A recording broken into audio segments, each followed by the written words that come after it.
Hello guys, I hope you're doing great, super ecstatic. In this video, I'm going to answer the question, tell me about yourself in 8 questions. It is very easy to answer when somebody asks, tell me about yourself.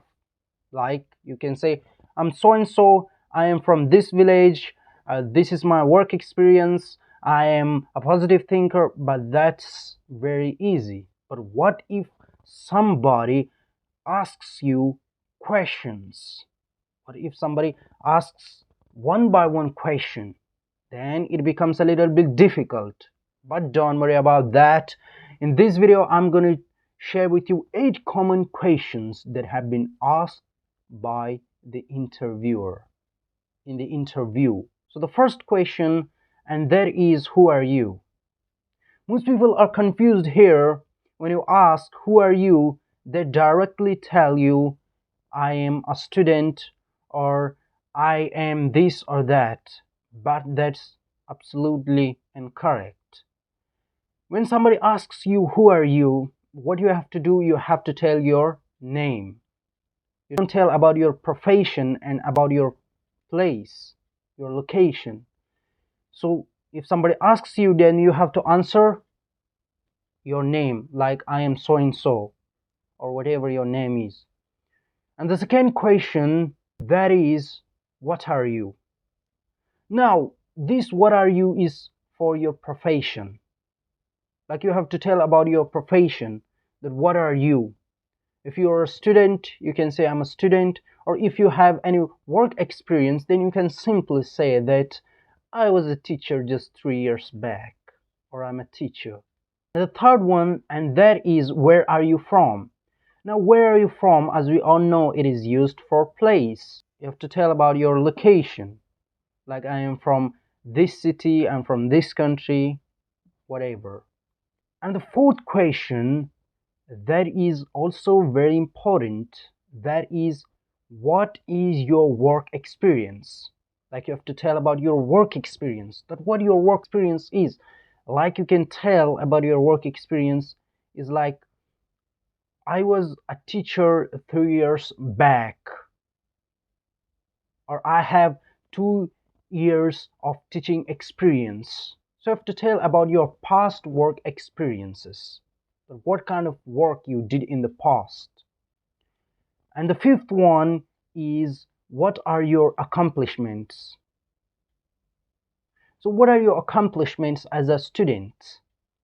So as a student, your accomplishments could be like your awards, your grades, and with grades your honors, and with honors your competitive results. This could be your what? Awards as a student. If you're a student, you can tell this. But what if you are professional?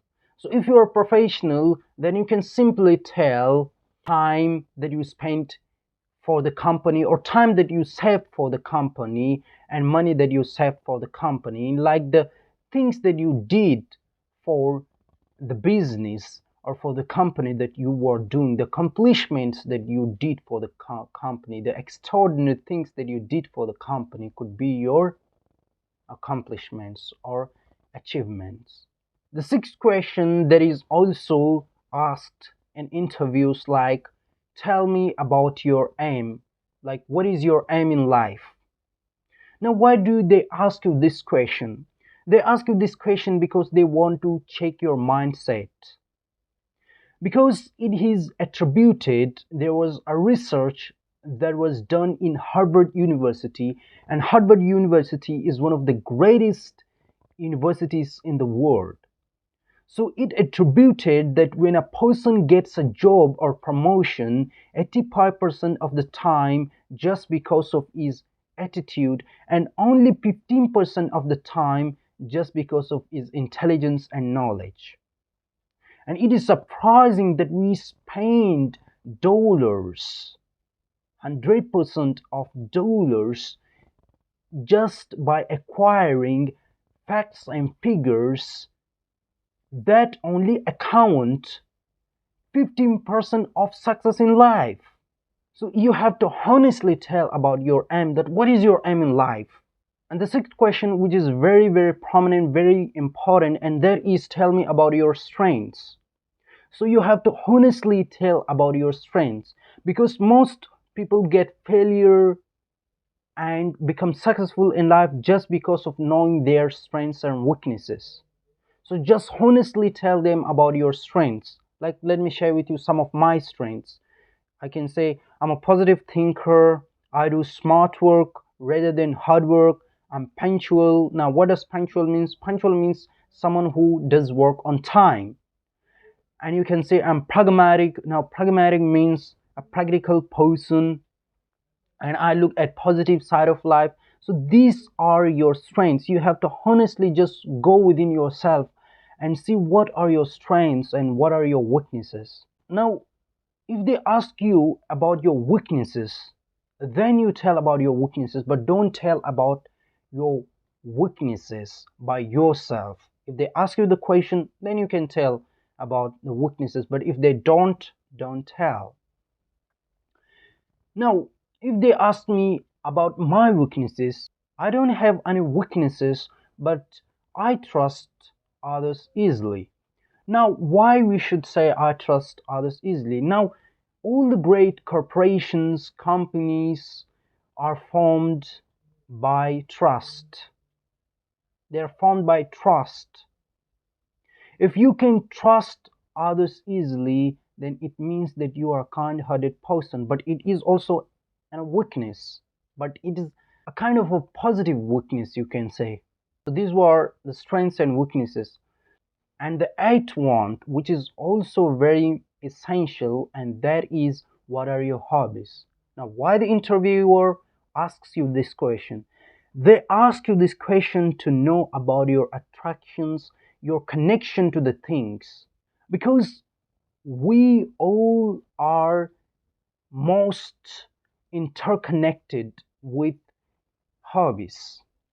When you tell them about your hobbies, they want to check you, what are your connections, what do you love, what are your interests.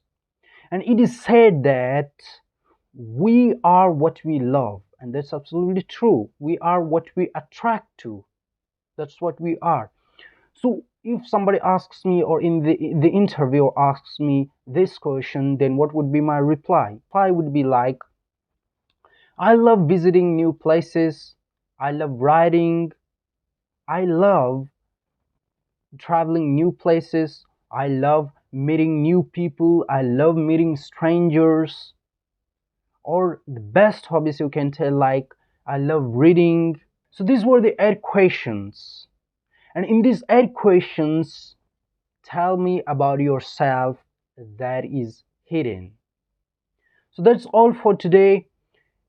If you're new to our YouTube channel, then please subscribe, like, and comment. Why? Because it motivates us to make more videos like this. That's all.